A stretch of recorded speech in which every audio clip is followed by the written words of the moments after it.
Wzrost gospodarczy, mimo wszystkich swoich mankamentów, okazał się pod wieloma względami ważnym elementem rozwoju gospodarczego. U wielu ekonomistów budził on szczery zachwyt.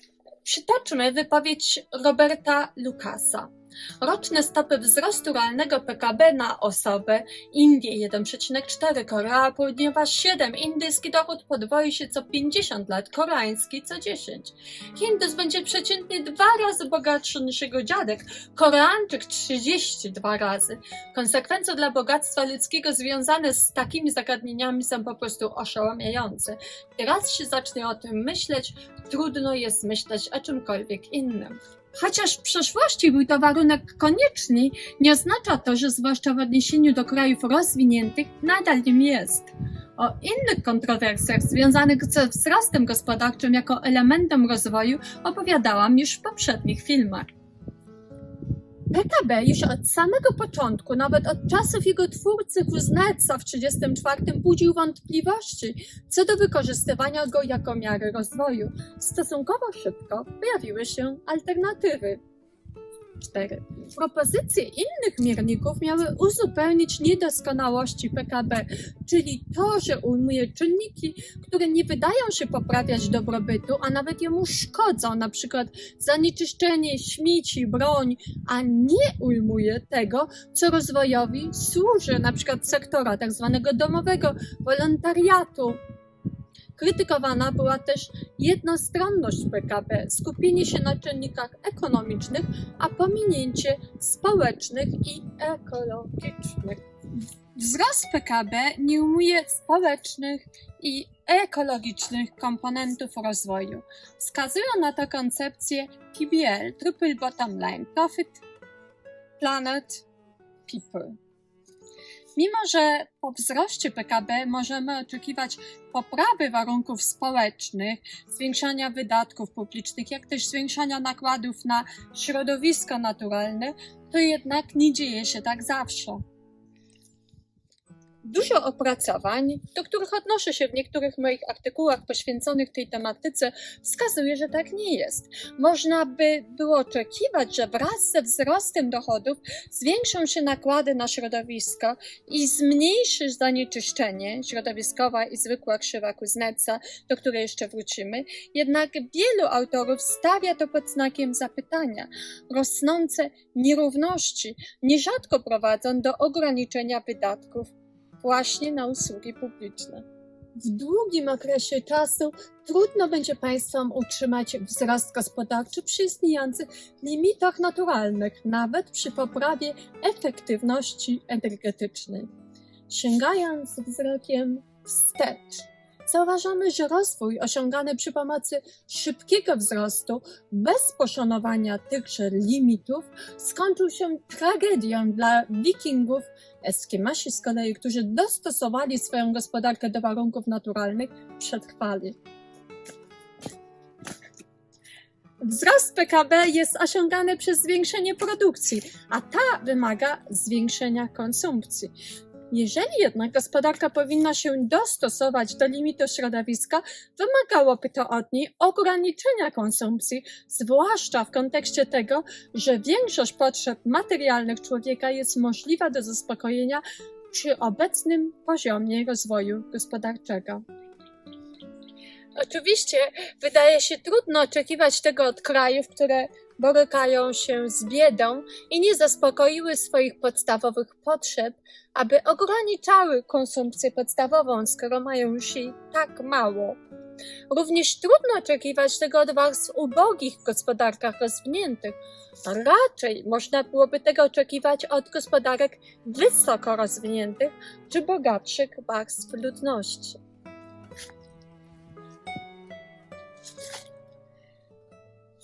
Problem polega zatem przede wszystkim na dystrybucji i uwzględnienia różnej sytuacji krajów ubogich i bogatych. Inna jest sytuacja zamożnych krajów, a inna ubogich, które nie zdołały do tej pory zaspokoić swoich podstawowych potrzeb.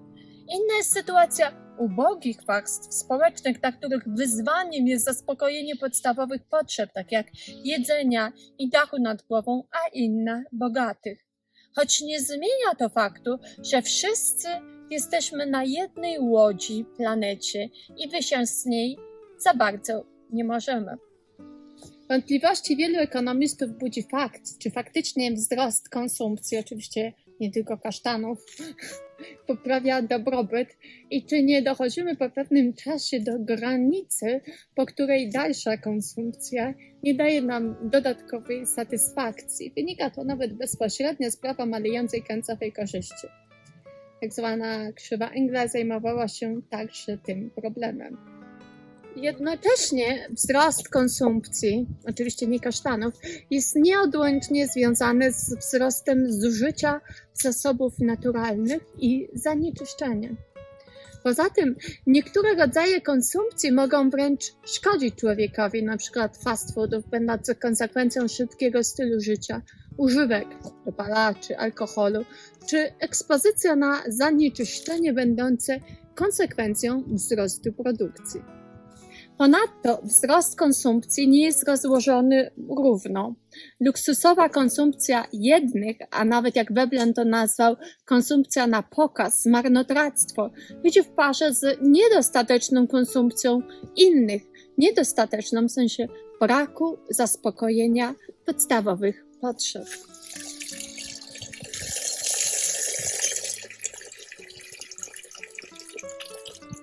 Poza tym w miarę postępu cywilizacyjnego większość ekonomicznych potrzeb materialnych jest w coraz większym stopniu zaspokojona, a coraz istotniejsze znaczenie zyskują potrzeby społeczne. Symbolem jest tego ten stół oraz ekologiczne. Symbolem jest woda. To jednak, o czym mowa jest dalej, nie mogą być osiągnięte na rynku, poprzez rynek, a wręcz przeciwnie, wymagają ograniczeń narzuconych na ten rynek przy pomocy instytucji. Widać to szczególnie po protestach w ostatnim dziesiątku lat, na przykład protestach klimatycznych Grety Thunberg, protestach przeciwko ograniczeniu dyskryminacji kobiet, zwłaszcza w kontekście pracy, jak też protesty Black Lives Matter w Stanach Zjednoczonych, czy kampanie LGBT o równe traktowanie różnych płci. Przyjęte decyzje klimatyczne czy konwencje dotykające kwestii społecznych, odpowiadające potrzebom ludzkim, wyznaczają ramy dla działania rynku, ale nie są ujmowane przez PKB. Mogą wręcz działać ograniczająco na PKB. Tak więc nie zawsze wzrost konsumpcji przekłada się na poprawę zaspokojenia potrzeb. Może mieć to miejsce raczej w przypadku ubogich krajów czy biedniejszych warstw ludności. Nic dziwnego, że zaczęto poszukiwać innego podejścia do rozwoju, nie na zasadzie korzyści uzyskiwanych z konsumpcji, ale odwrotnie, ujęciu potrzeb, np. tak podstawowych jak dom, dach nad głową i zastanowieniu się, jak te potrzeby można zaspokoić przy najmniejszej ilości zasobów. Oznaczało to przyjrzenie się tymże potrzebom i ich określenie. Wynika z tego konieczność rozstania się z założeniem, że preferencje ujawnione mówią nam o potrzebach w najdoskonalszy sposób, jako że uwzględniają zróżnicowane potrzeby ludzkie. Nauki społeczne w różnych odsłonach informują nas, że niekoniecznie kupujemy to, co pozwala nam zaspokoić potrzeby, a często to, co nam utrudnia ich zaspokojenie.